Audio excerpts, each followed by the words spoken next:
사방에서 시뻘건 불길이 치솟는 거대한 집이 있다. 기둥은 이미 시커멓게 타들어가 비틀거리며 비명을 지르고 지붕에서는 뜨거운 열기가 소나기처럼 쏟아지는데 그 안에서 노는 아이들은 손에 쥔 장난감 자동차의 바퀴를 굴리는 데 온 정신이 팔려 있다. 이것은 아득한 옛날 신화 속의 이야기가 아니라 세월이라는 무자비한 불길에 몸과 마음을 태우면서도 여전히 내 것이라는 환상 속에서 잠들지 못하는 인간의 적나라한 초상이다. 평생을 일구어온 집과 땅, 자식의 이름으로 세워 올린 기둥들은 사실 집착의 땔감이 되어 스스로의 영혼을 태우는 불길을 더욱 거세게 부채질할 뿐이다. 노년의 길목에서 육신이 야위고 기력이 쇠하는 것은 결코 재앙이 아니라 이제 그만 그 불타는 집의 문턱을 넘으라는 우주의 장엄한 경고이자 자비로운 구원의 손길이다. 사람들은 흔히 나이가 들어 몸이 예전 같지 않음을 한탄하며 잃어버린 젊음의 그림자를 하염없이 그리워한다. 그러나 그것은 마치 다 타버린 촛불의 심지를 붙잡고 다시 불이 붙기를 기도하는 것과 다를 바 없는 어리석음이다. 주름진 살죽과 굽어버린 허리는 평생 세상 밖으로만 향했던 시선을 이제 자신의 내면으로 돌리라는 침묵의 가르침이다. 나라고 믿었던 육체는 인연에 의해 잠시 빌려 입은 해진 옷일 뿐이며 그 옷이 낡아 찢어지는 것은 그 안에 감춰져 있던 불멸의 빛이 비로소 밖으로 새어나올 기회를 얻은 것이다. 평생을 누구의 부모로 어떤 지위의 주인으로 살며 겹겹이 껴입었던 사회적 껍데기들이 허물어질 때 비로소 인간은 태어나기 전부터 이미 가지고 있었던 본래의 얼굴과 마주할 수 있게 된다. 세상 사람들은 무언가를 소유함으로써 존재의 가치를 증명하려 하지만 진정한 자유는 가진 것이 없어도 하늘을 찌를 듯한 당당한 기계에서 비롯된다.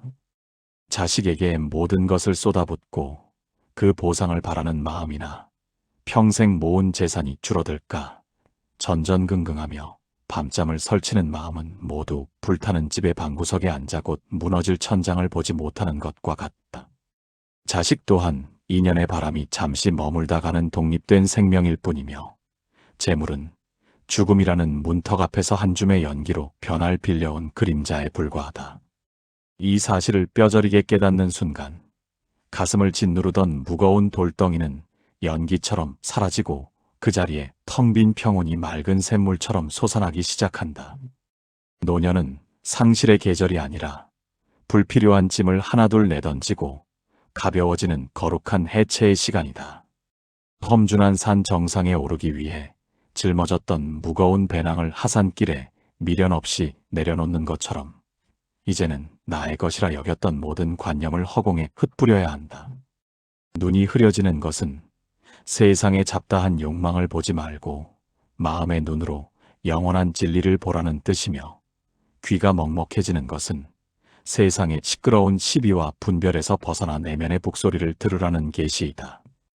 육신의 무너짐을 슬퍼하는 것은 마치 낡은 집을 허물고 대궐 같은 새 집을 지으려는데 옛집의 흙벽이 부서지는 것을 아까워하는 것과 같다. 우리가 죽기 살기로 움켜쥐고 있는 그 장난감들은 사실 뜨거운 숯덩이에 불과하다. 손바닥이 타들어가는 줄도 모르고 그것을 놓지 못하는 것은 그것이 나를 지켜줄 것이라는 헛된 믿음 때문이다.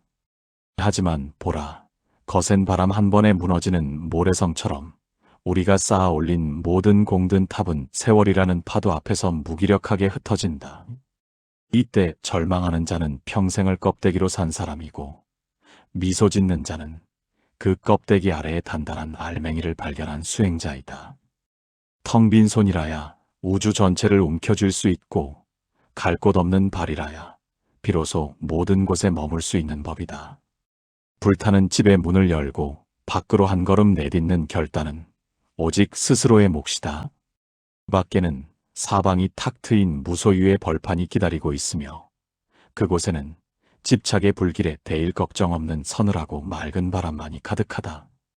평생을 채우기 위해 숨가쁘게 달려왔던 그 걸음을 멈추고 비워내기의 경이로움에 몸을 맡길 때 비로소 죽음은 공포가 아닌 위대한 안식으로 다가온다.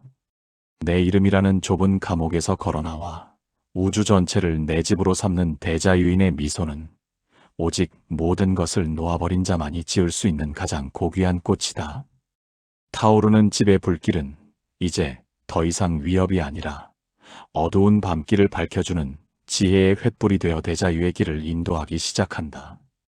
이 길은 홀로 걷는 길처럼 보이지만 사실은 온 우주와 함께 걷는 길이다. 내 안에 탐욕이라는 가시를 하나씩 뽑아낼 때마다 대지는 그 자리에 평화의 꽃을 피우고, 남을 원망하던 마음을 거두어 나를 비출 때 하늘은 그 자리에서 지혜의 별을 띄운다. 노년의 고독은 외로움이 아니라 신과 인간, 삶과 죽음의 경계가 사라지는 절대적 합일의 시간이다. 비로소 모든 짐을 내려놓고 허공을 걷는 자의 뒷모습은 지는 노을보다 붉고 깊은 울림을 세상에 남긴다. 그것은 삶의 끝이 아니라 가장 아름다운 영원으로의 시작이기 때문이다. 강물은 앞서간 물을 뒤따르지 않고 바람은 지나온 숲에 미련을 두지 않는다. 인간의 삶 또한 이와 같아서 머물지 않는 것을 붙잡으려 할 때 비극의 씨앗이 움트고, 흘러가는 것을 보내지 못할 때 고통의 늪은 깊어진다. 우리는 평생 나의 자식, 나의 가문, 내가 이룬 공적이라는 이름에 굵고 질긴 밧줄로 스스로의 목을 조르며 살아왔다. 그것이 사랑인 줄 알았고 그것이 책임인 줄 알았으나 사실은 그 밧줄이 타오르는 불길 속으로 우리를 더 깊숙이 끌어당기는 쇠사슬이었음을 깨닫는 순간은 너무나 늦게 찾아오곤 한다. 자식이라는 존재는 내 몸을 빌려 이 땅에 발을 내디딘 독립된 우주이지, 결코 부모의 못다 이룬 꿈을 대신 이루어줄 대리인이나 노후를 보장하는 보험이 아니다. 자식을 위해 모든 것을 바쳤다는 그 거룩한 희생의 뒷면에는 자식을 통해 자신의 존재감을 확인받으려는 지독한 애고가 숨어 있다. 자식이 내 뜻대로 되지 않아 가슴을 치는 것은 그를 사랑해서가 아니라 내 소나기에 든 장난감이 내 마음대로 움직이지 않기 때문에 느끼는 분노와 다르지 않다. 진정한 부모의 도리는 자식의 등에 날개를 달아주는 것이 아니라 그가 스스로의 날개로 날아갈 수 있도록 기대의 손길을 거두는 일이다. 노년의 가슴을 짓누르는 가장 큰 괴로움은 알아주지 않음에서 온다. 평생을 바쳐 일군 터전에서 밀려나고 자식들의 대화에서 소외될 때 느끼는 그 쓸쓸함은 사실 가짜 나가 겪는 단발마의 고통이다. 내가 누구인데, 내가 어떻게 키웠는데라는 그 한마디는 평생을 화택의 연기 속에서 보냈음을 스스로 증명하는 서글픈 고백이다. 이제는 그 대우받고 싶은 마음조차 불길 속에 던져버려야 한다. 대접받으려는 마음이 사라진 자리에 비로소 하늘도 땅도 두렵지 않은 대자유가 깃든다. 남이 나를 알아주든 말든 나는 이미 온 우주를 품은 존엄한 존재라는 사실을 뼈저리게 깨달아야 한다. 세월이 흘러 친구들이 하나둘 떠나가고 전화기 속의 이름들이 죽은 글자가 되어갈 때 우리는 고독이라는 낯선 손님과 마주하게 된다.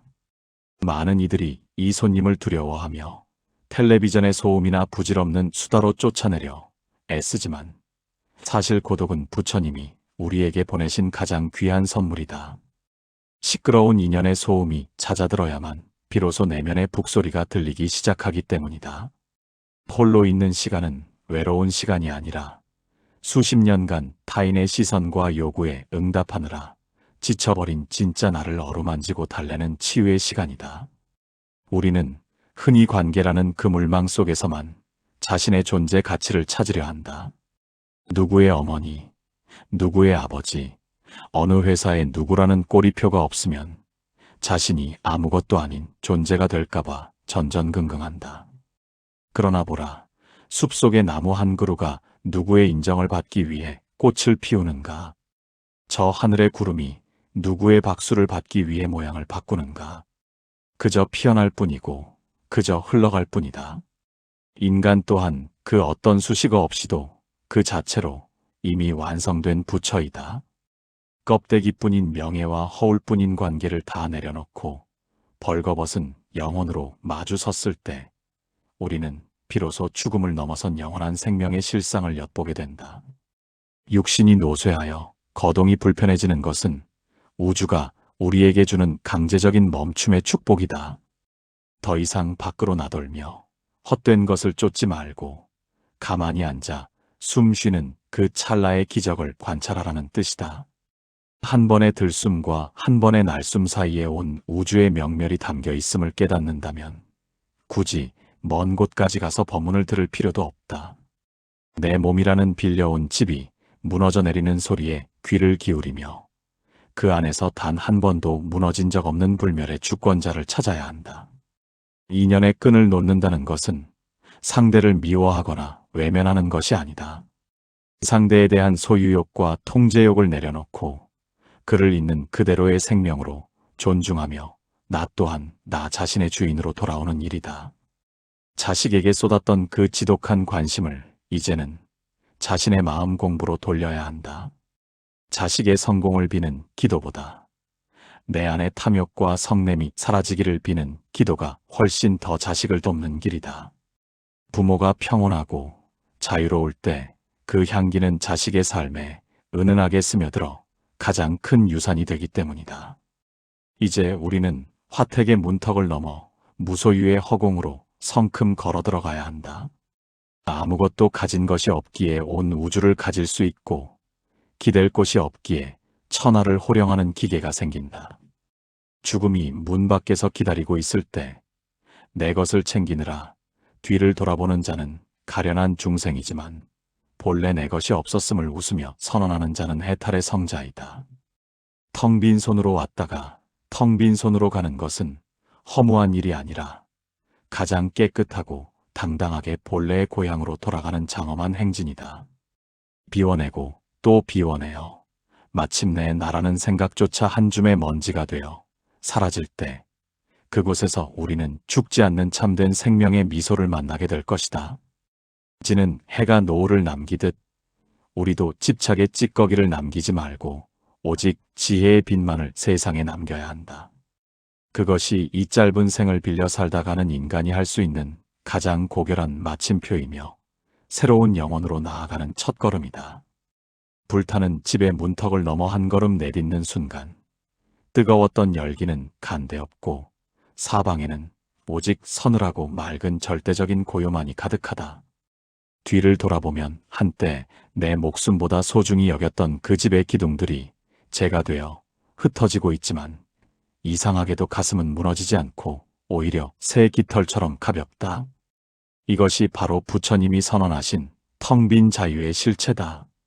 아무것도 가진 것이 없기에 그 무엇도 잃을 것이 없는 세상에서 가장 부유한 거지의 당당함이 비로소 발끝에서부터 차오르기 시작한다. 우리는 평생 죽음이라는 단어를 어둠의 장막처럼 두려워하며 살아왔다. 그러나 화택을 벗어난 자의 눈에 비친 죽음은 해, 진력 하루의 고단함을 씻어내는 거룩한 목욕과 같다. 낡은 옷을 벗고 본래의 빛으로 돌아가는 그 짧은 찰나가 어찌 슬픔일 수 있겠는가. 육신이라는 작은 그릇 속에 갇혀있던 생명이 그릇을 깨고 나와 온 우주의 바다와 하나가 되는 것은 방울물이 강물에 닿아 이름을 잃고 영혼을 얻는 것과 같은 경이로운 축복이다. 죽음은 삶의 끝이 아니라 삶이 남긴 집착의 찌꺼기를 모두 태워버리고 순수한 존재로 거듭나는 최후의 불꽃이다. 이제 더 이상 내 몸이 아픈 것에 연연하지 않는다.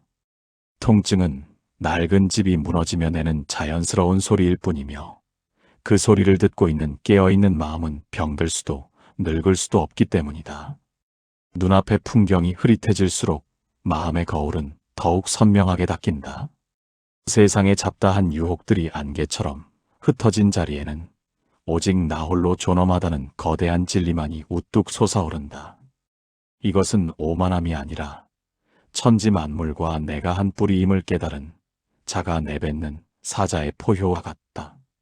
내가 곧 우주이고 우주가 곧 나이기에 발을 딛는 곳마다 그대로가 극락의 땅이며 손길 닿는 곳마다 부처의 순결이 깃든다. 참된 수행의 끝은 대단한 신통력을 얻는 것이 아니라 평범한 일상 속에서 아무것도 바랄 것이 없는 상태에 도달하는 것이다. 아침에 피어나는 안개를 보며 미소 짓고 저녁에 지는 노을을 보며 고개를 끄덕일 수 있다면 그가 바로 지상의 부처다. 무언가를 더 채워서 행복해지려는 유치한 욕망을 버리고 이미 갖추어져 있는 본래의 원만함을 발견하는 일이다. 보라, 저 들판의 꽃들은 누구에게 보이기 위해 피지 않으며 흐르는 시냇물은 바다에 닿으려 서두르지 않는다. 그저 지금 이 순간에 온전할 뿐이다. 60년, 80년의 세월을 돌아 이제 막다른 골목에 섰음을 직시하는 순간, 오히려 그곳에서 모든 막힘이 뚫리는 대자유의 문이 열린다. 집착의 끈을 놓아버린 손은 비로소 자유롭다. 그 손으로 이제 누군가를 탓하거나 무언가를 움켜쥐는 대신 세상을 향해 자비의 미소를 던져야 한다. 내가 겪은 고통이 다른 이의 아픔을 이해하는 지혜가 되고, 내가 느낀 고독이 길 잃은 영혼을 달래는 등불이 될 때 우리의 노년은 비로소 인류의 보배로 화한다. 나라는 작은 자아를 버리고 대아의 바다로 나아가는 이 걸음은 온 우주가 숨을 죽이고 지켜보는 가장 아름다운 은퇴식이다. 텅 빈 허공을 걷는 자에게는 그림자가 남지 않는다. 어떤 인연에도 흔적을 남기지 않고 어떤 욕망에도 발목 잡히지 않는 무소유의 행진이다. 불타는 집을 뒤로하고 광활한 벌판에 서서 가슴 가득 우주의 생기를 들이마신다. 이제는 돌아갈 집도 지켜야 할 성벽도 없다. 온 누리가 내 집이고 모든 생명이 내 혈육이다. 이 거대한 일체감 속에서 죽음은 한 조각 구름이 흩어지는 것에 불과하며 삶은 잠시 비쳤던 달그림자일 뿐이다. 마침내 입술 끝에 맺히는 것은 소리 없는 찬탄이다. 본래부터 아무 일이 없었구나라는 이 짧은 자각이 수만 년간 쌓아온 업의 먼지를 단번에 쓸어버린다. 더 이상 찾을 진리도 없고 도달할 목적지도 없다. 지금 이대로, 이 모습 그대로가 이미 완성된 해탈이다. 타오르는 화택의 연기를 넘어 무소유의 허공을 걷는 이 고귀한 뒷모습이야말로 후대에 전할 유일하고도 찬란한 마지막 법문이 될 것이다. 삶의 마지막 장을 덮는 순간 우리는 비로소 깨닫게 된다. 그토록 찾아 헤매던 부처는 바로 이 텅 빈 가슴 속에 시퍼렇게 살아있었음을. 거울 속에 서 있는 낯선 노인을 보며 우리는 소스라치게 놀란다. 팽팽했던 살죽은 어느새 마른 논바닥처럼 갈라져 주름의 골이 깊어졌고, 칠흑 같던 머리칼은 설이 맞은 풀잎처럼 하얗게 새어버렸다. 사람들은 이것을 늙음이라 부르며 탄식하지만 깨어있는 의식으로 보면 이것은 낡은 옷을 벗어던지고 본연의 알몸을 드러내는 거룩한 탈피의 과정이다. 육신이라는 집은 태어나는 순간부터 화택의 불길 속에 놓여 있었으며, 세월이라는 불길은 단 한순간도 쉬지 않고 그 집의 석가래와 기둥을 태워왔다. 이제 그 집이 무너져 내리는 소리가 들리는 것은 그 안에 갇혀있던 영원한 생명이 밖으로 나올 때가 되었음을 알리는 우주의 신호탄이다. 주름진 얼굴은 고통의 흔적이 아니라 수십 년간 세파를 견뎌온 지혜의 훈장이다. 눈가가 처지고 시력이 흐려지는 것은 밖으로 향하던 욕망의 빛을 거두어 자신의 내면을 비추는 마음의 등불로 바꾸라는 뜻이다. 젊은 날의 눈이 남의 허물을 찾아내고 세속의 화려함에 현혹되었다면, 노년의 흐릿한 눈은 사물의 겉모습 너머에 있는 텅 빈 본질을 꿰뚫어보는 법을 배운다. 귀가 먹먹해져 세상의 소리가 멀어지는 것 또한 축복이다. 그것은 시비와 분별, 칭찬과 비난이라는 화택의 소음으로부터 귀를 닫고 오직 자기 안에서 울려 퍼지는 우주의 북소리에 집중하라는 배려이다. 우리는 몸이 아플 때마다 마치 나 자신이 부서지는 듯한 공포를 느낀다. 그러나 명확히 알아야 한다. 아픔을 느끼는 그놈은 결코 아픈 적이 없다.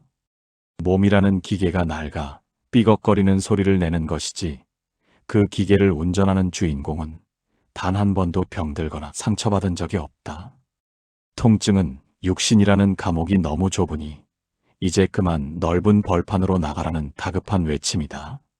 내 몸이라는 고정관념에 사로잡혀 있으면 통증은 지옥의 불길이 되지만, 그 통증을 객관적으로 바라보는 관찰자의 눈을 뜨면 그것은 집착의 사슬을 끊어주는 날카로운 칼날이 된다. 평생을 이 몸뚱이를 위해 좋은 것을 먹이고 비단 옷을 입히며 정성을 다해왔다. 하지만 보라, 정성을 들일수록 몸은 더욱 빠르게 화택의 재가 되어가고 있지 않은가. 이 몸은 잠시 빌려 쓴 여인숙과 같은 것이다.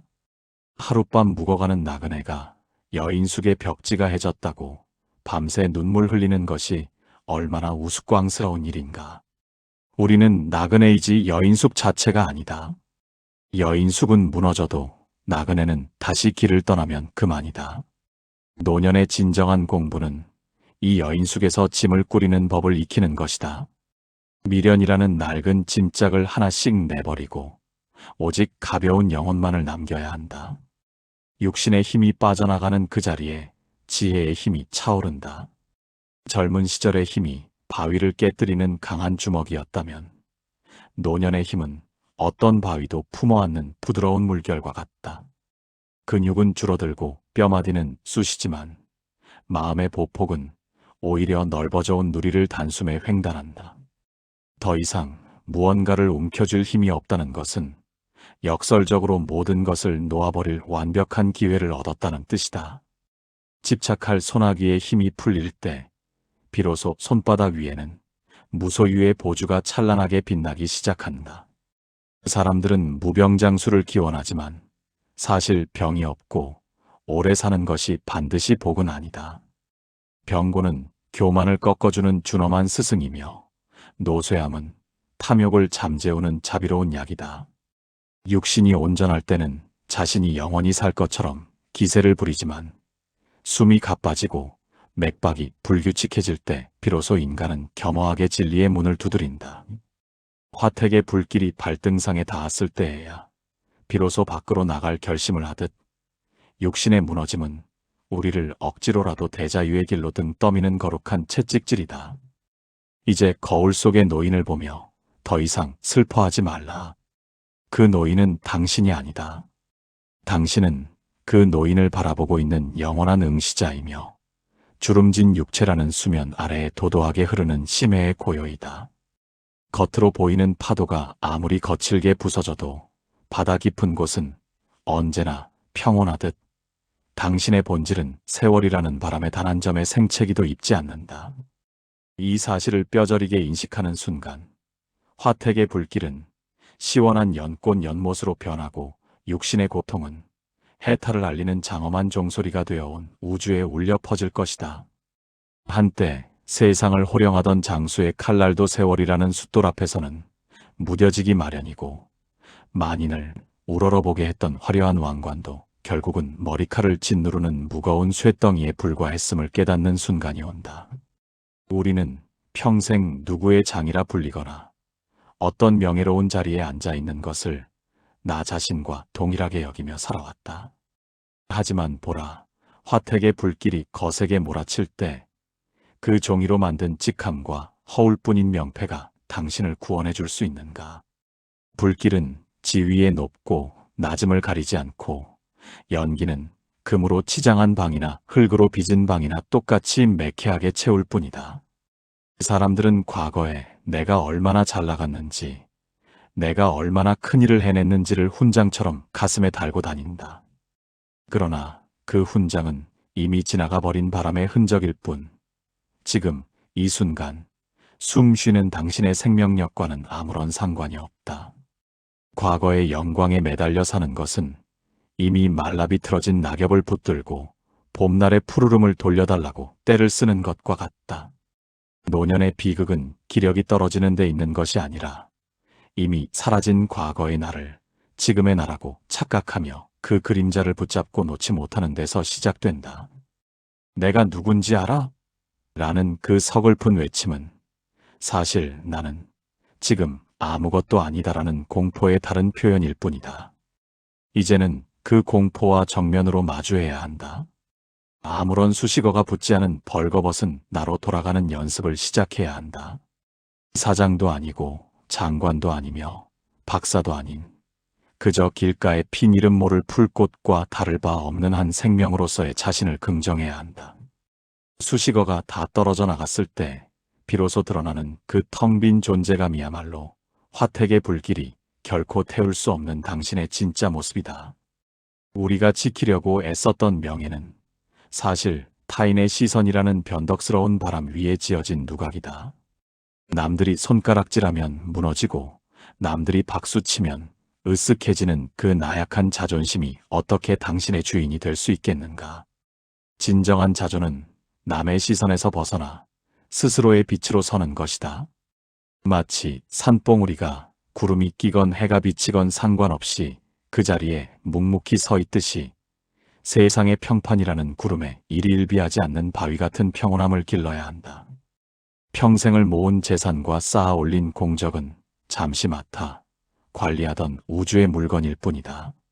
인연이 다해 떠나갈 때 그것을 아쉬워하는 것은 남의 물건을 내 것인 줄 착각하고 살았던 어리석음을 증명하는 꼴이다. 빈손으로 왔다가 빈손으로 가는 것은 인생의 허무함이 아니라 인생의 가장 완벽한 공정함이다. 아무것도 가져갈 수 없기에 우리는 비로소 죽음 앞에서 평등해지며 아무것도 남기지 않기에 영원히 자유로울 수 있다. 노년의 품격은 얼마나 많이 가졌느냐가 아니라 얼마나 우아하게 놓아줄 줄 아느냐에서 결정된다. 꽉 쥐고 있던 주먹을 펴는 것은 패배가 아니라 온 세상을 손바닥 위에 올려놓는 승자의 여유다. 이제는 세상의 무대에서 내려와 객석에 앉아 자신의 연극을 지켜보는 관객이 되어야 한다. 내가 주인공이었던 그 연극이 얼마나 소란스럽고 덧없었는지를 미소 지으며 바라볼 수 있을 때 당신은 비로소 화택의 문턱을 넘어 대자유의 들판으로 한 걸음 나아간 것이다. 과거의 나를 죽여야 진짜 나가 살아난다. 나라는 감옥의 창살은 내가 쌓아 올린 성공과 업적들로 이루어져 있다. 그 창살을 스스로 부수고 나올 때 당신은 비로소 사방이 탁 트인 허공의 주인이 된다. 이름 없는 나그네로 돌아가는 것을 두려워하지 말라. 이름이 없기에 당신은 물이 될 수도 바람이 될 수도 산이 될 수도 있다.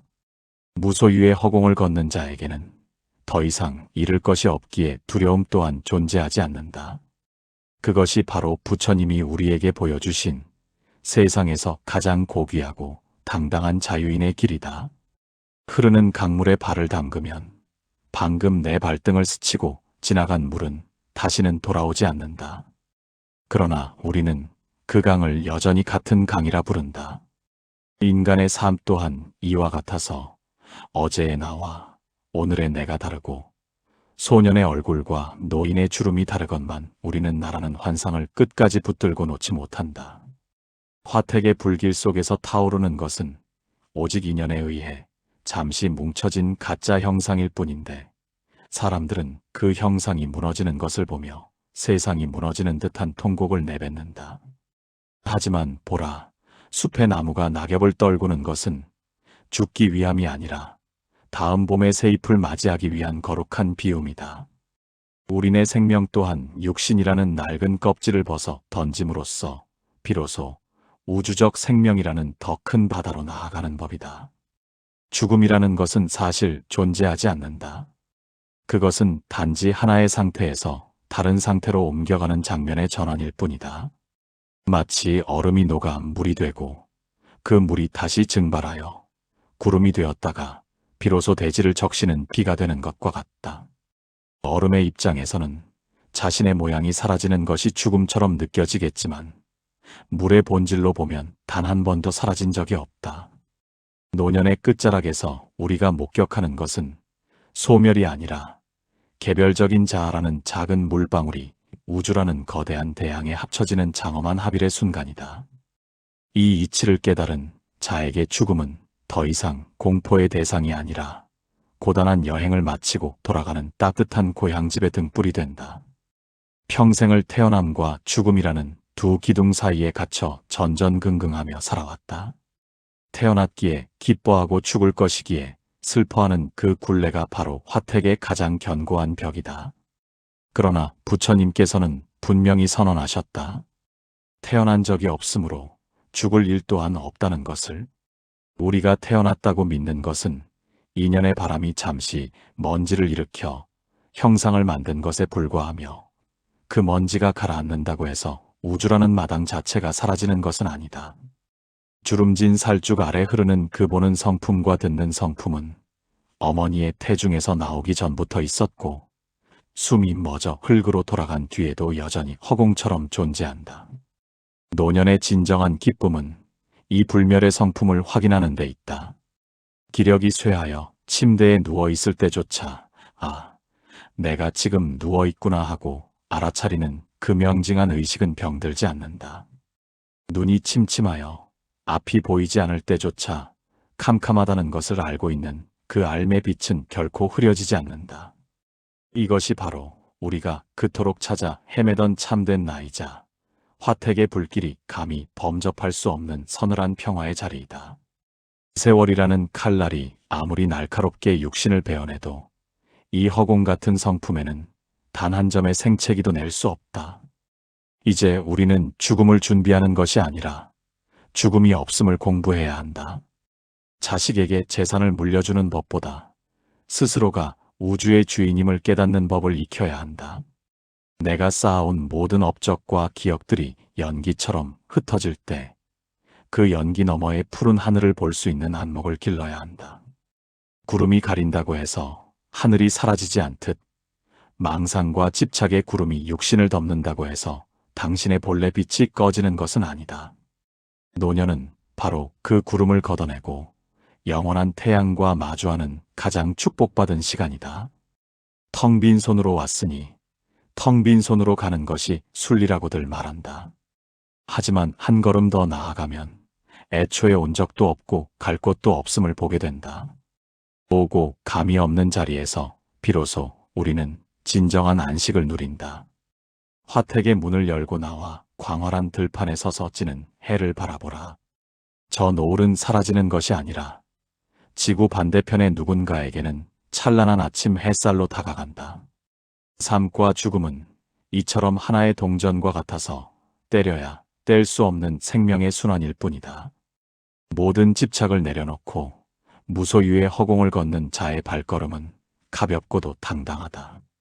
나라는 작은 감옥을 부수고 우주 전체가 된 자에게는 더 이상 피해야 할 지옥도 가야 할 극락도 따로 없다. 지금 서 있는 이 자리, 지금 쉬고 있는 이 숨결 속에 이미 모든 진리가 갈무리 되어 있다. 죽음의 문턱에서 미소 지으며 잘 놀다 갑니다 라고 말할 수 있는 여유는 오직 생사의 허망함을 꿰뚫어 본 대자유인만이 누릴 수 있는 특권이다. 타오르는 집의 연기는 이제 지혜의 구름이 되어 당신의 앞길을 호위하고 당신은 그 구름을 타고 영원한 자유의 바다로 평온하게 흘러가게 될 것이다. 깊은 산속의 거대한 바위는 억만 년의 세월 동안 비바람을 홀로 맞으면서도 결코 옆에 있는 나무에게 기대지 않는다. 하늘 높이 솟은 봉우리는 구름의 동행을 반기지 않으며 밤하늘을 가로지르는 달은 별들의 무리 속에 섞여 있어도 오직 제 혼자의 빛으로 세상을 비춘다. 인간의 삶 또한 이와 같아서 결국은 홀로 와서 홀로 가는 절대적인 단독자의 행렬이다. 화택의 불길 속에서 타인과 손을 잡고 도망치려 애쓰지만 뜨거운 열기를 견디고 문 밖으로 발을 내딛는 것은 오직 자기 자신의 발가락이며 그 문턱을 넘는 결단 또한 누구와도 나눌 수 없는 고귀한 고립의 순간이다. 이 사람들은 나이가 들어 곁에 있던 인연들이 하나둘 낙엽처럼 떨어져 나가는 것을 보며 가슴 시린 외로움을 호소한다. 자식이 찾아오지 않음을 원망하고 친구들의 소식이 끊어지는 것을 슬퍼하며 방 안을 가득 채운 침묵을 적막한 저주로 여긴다. 그러나 이 침묵은 사실 우주가 당신에게 선사하는 가장 장엄한 법문이다. 밖으로 향하던 시끄러운 요구와 기대의 소음이 잦아들어야만 비로소 평생을 등지고 살았던 내 안의 부처가 말을 걸어오기 시작하기 때문이다. 고독은 타인이 나를 버린 것이 아니라 내가 비로소 가짜 나를 버리고 참된 나와 독대하는 성스러운 예배의 시간이다. 세상에 기댈 곳이 없다는 사실을 뼈저리게 인식하는 순간 역설적으로 천하를 얻는 기계가 생긴다. 누군가에게 의지하려는 마음은 스스로를 노예로 만드는 사슬이다. 자식의 효도에 기대를 걸고 배우자의 보살핌에 목을 매며 지인들의 칭찬에 마음이 출렁이는 것은 여전히 화택의 구석진 방에서 타오르는 불길을 피할 가림막을 구걸하는 것과 같다. 하지만 보라, 숲속의 무소는 그 어떤 짐승과도 무리짓지 않고 오직 제 머리에 솟은 하나의 뿔을 등불 삼아 묵묵히 숲을 헤쳐나간다. 진정한 수행자는 인연의 끈이 느슨해지는 노년의 시간을 이 무소의 뿔을 닦는 절호의 기회로 삼는다. 혼자 있음은 결코 결핍이 아니다. 그것은 타인의 시선이라는 거울을 깨뜨리고 오직 자신의 내면의 빛으로만 스스로를 조망하는 충만함이다.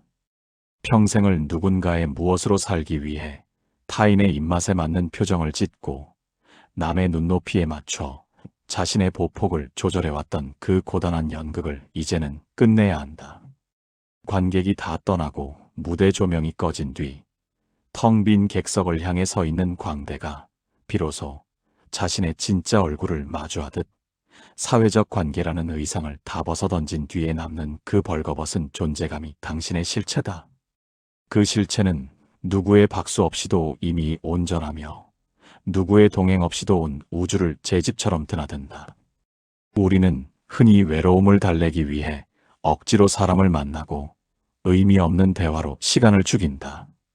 그러나 텅 빈 가슴은 사람으로 채워지는 것이 아니라 비움 그 자체를 즐기는 지혜로 채워지는 법이다. 홀로 찻잔을 마주하고 앉아 찬물이 식어가는 것을 바라보는 그 찰나가 수천 명의 군중 속에서 환호를 받는 것보다 훨씬 더 해탈에 가깝다. 고요함 속에 가만히 머물 때 비로소 보이지 않던 마음의 먼지들이 가라앉고 그 아래에 잠겨있던 지혜의 진주가 모습을 드러낸다. 이 고요를 사랑하는 법을 배우지 못한 자는 화택을 벗어나도 다시 또 다른 불타는 집을 찾아 헤매게 된다. 이제 더 이상 외로움을 두려워하지 말라. 고독은 당신을 해치러 온 적이 아니라 당신의 영혼을 순금으로 정련하기 위해 찾아온 자비로운 스승이다. 혼자 있는 방은 비좁은 감옥이 아니라 무한한 허공과 연결된 우주의 중심이다. 그곳에서 당신은 비로소 타인의 소망이 아닌 자신의 본성에 응답하게 된다. 아무도 나를 알아주지 않아도 나는 나를 알고 있으며 온 우주가 나를 지켜보고 있다는 그 압도적인 자존감이야말로 죽음의 공포조차 단칼에 베어버리는 날카로운 지혜의 칼날이다. 무소유의 허공을 걷는 자는 발자국을 남기지 않으며 홀로 걷는 자는 누구에게도 앞길을 방해받지 않는다. 지는 해가 서산 너머로 홀로 저물어가도 그 뒷모습이 결코 초라하지 않은 것은 그가 자신의 소임을 다하고 본래의 어둠이라는 안식처로 당당히 돌아가기 때문이다. 당신의 노년 또한 이와 같아야 한다. 인연에 연연하지 않고 고독을 벗삼아 허공을 걷는 그 단독자의 미소는 세상을 밝히는 가장 고요하고도 강렬한 빛이 될 것이다. 홀로 있기에 비로소 모든 것과 연결될 수 있는 이 대자유의 역설을 온몸으로 받아들여야 한다. 세상에서 가장 강한 것은 가장 부드러운 것이고 세상에서 가장 높은 것은 가장 낮은 곳에 머무는 것이다. 길가에 구르는 이름 없는 돌멩이는 비바람에 깎일지언정 부러지지 않으며 낮은 골짜기는 스스로를 비웠기에 온 산의 물줄기를 다 받아들인다. 우리는 평생 남보다 높은 곳에 서기 위해 까치발을 들고 살아왔으며 남보다 잘난 사람으로 보이기 위해 가슴에 잔뜩 힘을 주고 살아왔다. 그러나 화택의 불길이 번져올 때 높은 곳에 있는 석가래부터 타들어가고 힘주어 세운 기둥부터 무너져 내리는 것을 보라. 이제는 까치발을 내리고 잔뜩 들어갔던 가슴에 힘을 빼어 자신의 마음을 발바닥보다 낮은 곳으로 내려놓는 거룩한 하심이 필요할 때다. 마음을 아래로 내려놓는다는 것은 비굴해지는 것이 아니라 가로막는 벽을 허물어 온 우주와 소통하는 가장 적극적인 선택이다. 내가 잘났다는 생각, 내 경험이 옳다는 고집, 나를 대접해달라는 갈망은 모두 자아라는 감옥의 창살이다. 이 창살에 갇혀 있으면 타인의 고통이 보이지 않고 우주의 지혜로운 속삭임도 들리지 않는다. 노년의 진정한 지혜는 젊은이의 부족함을 꾸짖는 데 있는 것이 아니라 그들의 미숙함 아래에 엎드려 그들의 짐을 조용히 나누어지는 부드러운 등구붐에 있다.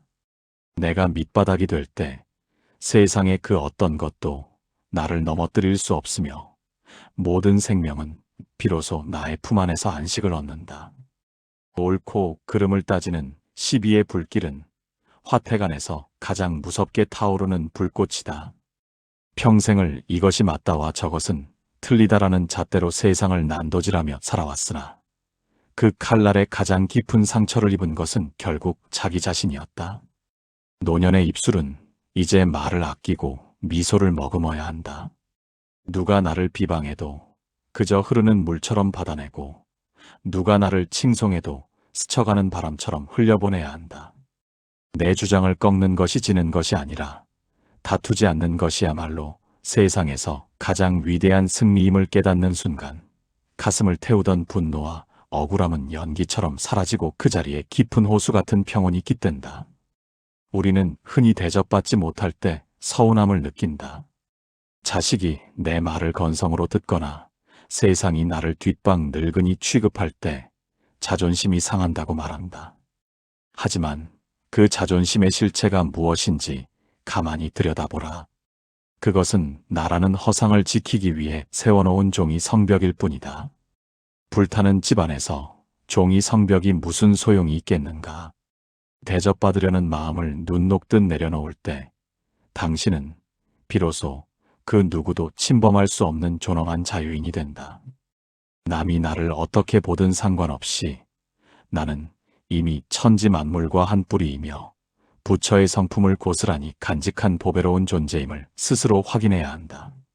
하심은 또한 만나는 모든 일을 부처로 대하는 수행이다. 길 가던 아이에게서 천지남을 배우고 시장통의 시끄러운 소음 속에서 생동하는 우주의 율동을 발견하며 나를 괴롭히는 인연을 통해 나의 업을 씻어내는 지혜를 얻는 일이다.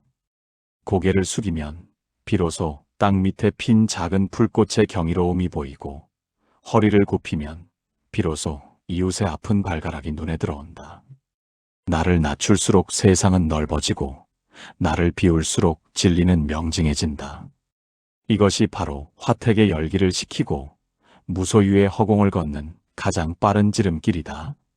익은 벼가 고개를 숙이는 것은 무게 때문이 아니라 생명의 완성 때문이다. 당신의 삶 또한 수많은 비바람을 견디며 아라리 영그러운 지혜의 이삭이다. 이제 그 무게를 뽐내지 말고 대지를 향해 겸허히 머리를 숙여야 한다. 내가 사라진 자리에 사랑이 깃들고 고집이 꺾인 자리에 평화가 핀다. 내가 했다는 생각 한 조각조차 허공에 날려버릴 때 당신의 행위는 그대로 우주의 춤이 되고 당신의 숨결은 그대로 부처의 가르침이 된다. 마지막 남은 세월은 무언가를 이루기 위한 시간이 아니라 모든 이의 발을 씻겨주는 대지로 돌아가기 위한 준비 기간이다. 가장 낮은 곳에 머물며 모든 것을 받아들이고 다시 모든 것을 정화하여 되돌려주는 흙의 마음을 품어야 한다. 죽음이 찾아와 육신을 거두어 갈 때 아무런 걸림 없이 흙으로 돌아갈 수 있는 가벼움은 오직 평생을 하심으로 산 자만이 누릴 수 있는 축복이다. 스스로를 지극히 낮추어 마침내 허공과 하나가 된 자, 그에게는 더 이상 타오르는 불길도 피해야 할 재앙도 존재하지 않는다. 그는 이미 화택의 문을 넘어 영원히 마르지 않는 감로수의 바다에 닿아 있기 때문이다. 저물어가는 해가 서쪽 하늘에 남기는 마지막 빛은 한낮의 뜨거움보다 더 깊고 붉은 울림을 준다. 그것은 온종일 세상을 비추느라 제 몸을 태웠던 빛이 허공으로 돌아가기 전 대지 위에 남기는 가장 고결한 작별의 의식이다.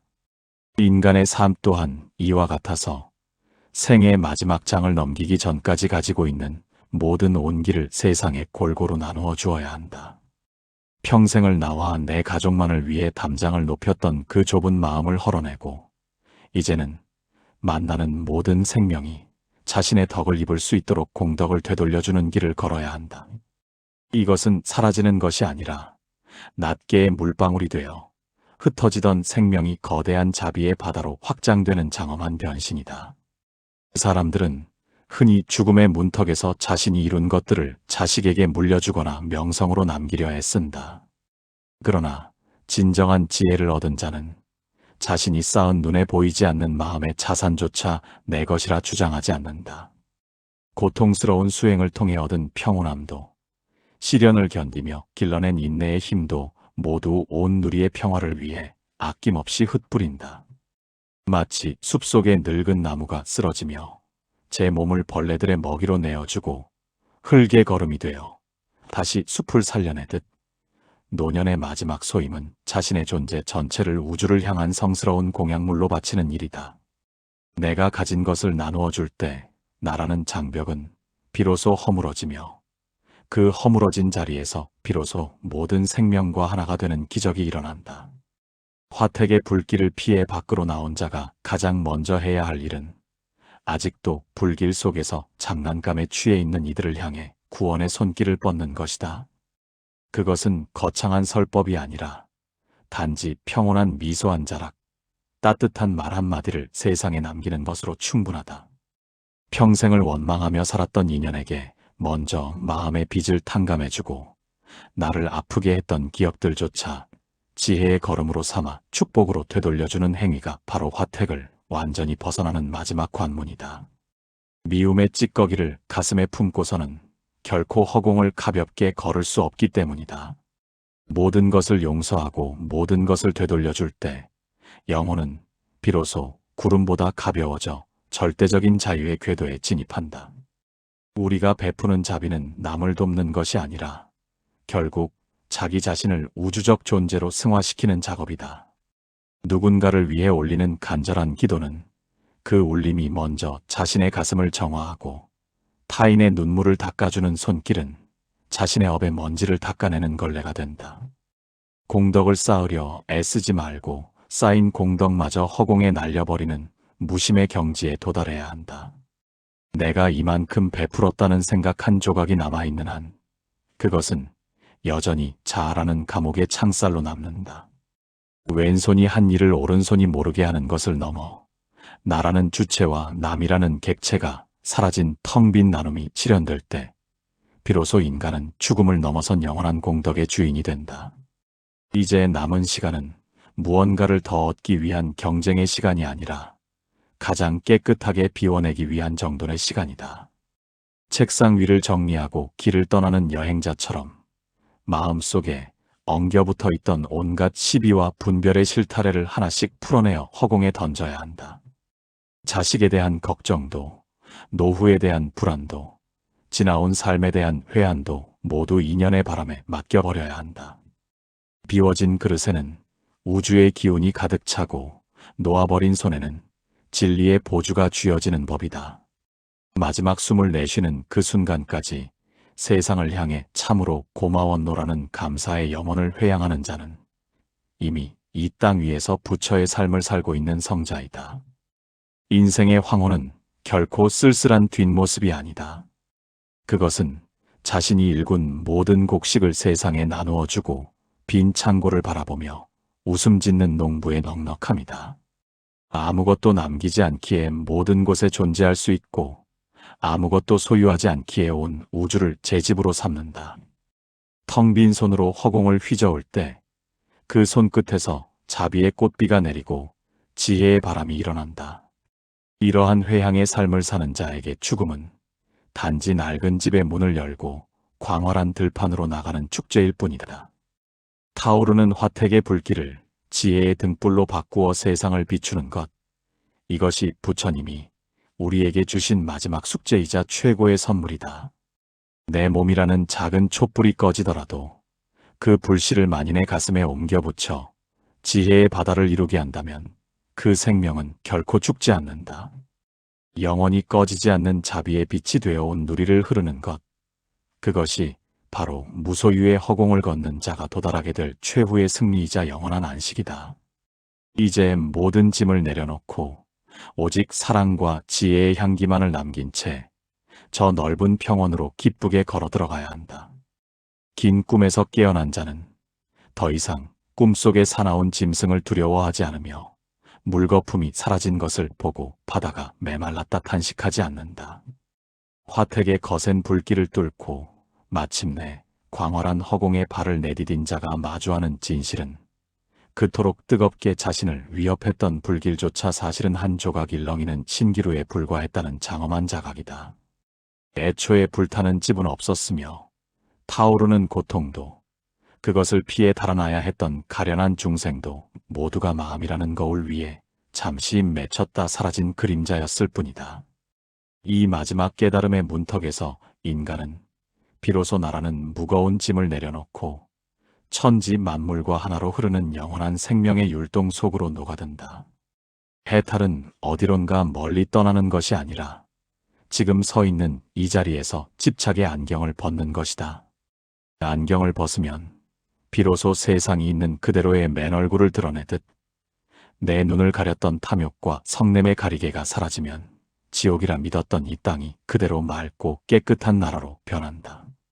늙음은 더 이상 쇠락이 아니며 죽음은 더 이상 소멸이 아니다. 그것은 마치 옷을 갈아입듯 자연스러운 생명의 순환이며 파도가 바다로 돌아가 더 큰 몸을 얻는 거룩한 회귀일 뿐이다. 이제 허공을 걷는 자의 발걸음에는 더 이상 머뭇거림이 없다. 온 우주가 나의 집이며 길가에 구르는 돌멩이 하나도 나와 순결을 나누는 벗임을 알기에 그는 홀로 있으나 결코 외롭지 않고 모든 것과 함께하나 결코 얽매이지 않는다. 우리는 평생 무언가가 되기 위해 달려왔다. 훌륭한 부모가 되려 했고 성공한 사람이 되려 했으며 지혜로운 노인이 되려 했다. 그러나 부처님의 마지막 가르침은 아무것도 되지 말라는 것이다. 구름은 구름이 되려 애쓰지 않고 바람은 바람이 되려 노력하지 않는다. 그저 인연 따라 피어오르고 인연 따라 사라질 뿐이다. 우리 또한 무엇이라는 꼬리표를 떼어내고 존재 그 자체로 머물 때 비로소 세상의 모든 속박으로부터 자유로워진다.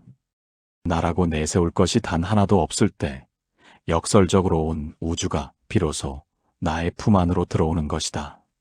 이것이 바로 가진 것 하나 없이 온 세상을 소유하는 무소유의 대보호가 누리는 최고의 사치다.